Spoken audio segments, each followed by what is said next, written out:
COVID-19 uncertainties, to keep Australians safe, to focus on continuing to grow jobs for Australians through economic security, and of course to invest in the essential services that Australians rely upon. And so this will be very much a budget focused about getting us through COVID, keeping us safe, driving the jobs growth and investing in those essential services like aged care, disability services and mental health. So it's a big spending budget, we can fairly assume that. Well, this is a budget for what are globally uncertain times. We can see the health catastrophe in India. We can see in Europe a double-dip recession occurring, and we want to make sure we keep the strength in the Australian economy. But of course, we have still been very careful making sure that we manage Australia's debt levels carefully against the size of our economy so that we continue to hold an advantage relative to the rest of the world by keeping our debt lower as a nation compared with so many of our competitors. We're expecting a response from the government to the Aged Care Royal Commission to be contained in the budget, suggestions that it will be more than $10 billion over 4 years. Some economists have said that it needs to be more like $10 billion each year rather than over 4 years to really address the systemic problems in the sector. What guarantee can you give to Australians that you're actually going to fix the shocking state of affairs in aged care?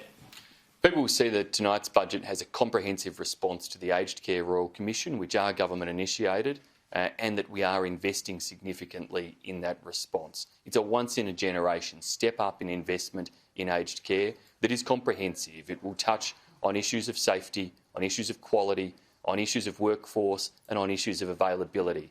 It will be addressing issues across the residential care sector as well as the availability of support in the home to ensure we give Australians the choice to stay at home and to get the care they want there. And I think people will see this as a very comprehensive response in relation to the Aged Care Royal Commission and that we are working to make sure we achieve the turnaround in that sector that can give people the confidence that they'll get the care that they and their families expect.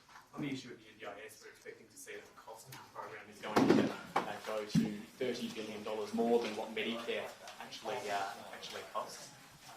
You might actually be quite interested to see who's walking up behind you at the moment, Minister. Morning. G'day.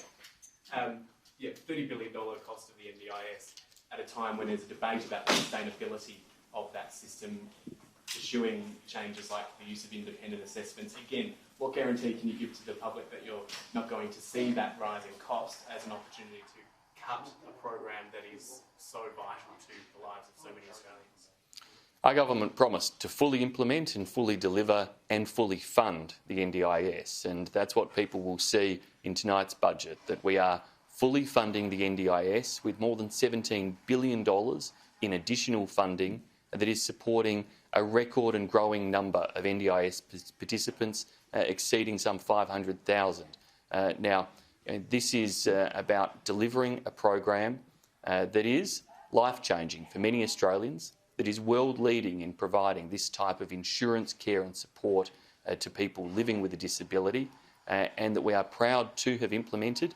It is important to make sure that we keep that program sustainable for the future, but that's about ensuring it is there for everyone who needs it, and what people can see is we are investing and committing in the budget the dollars that are necessary to do so. Your department has carriage of the Comcar fleet. Are you aware of protests happening out at the Comcar depot in Fyshwick today by Extinction Rebellion protesters? First I've heard of it, but Australia's a free country and people are allowed to protest wherever they like, subject to the laws of the land. Thank you. Cheers.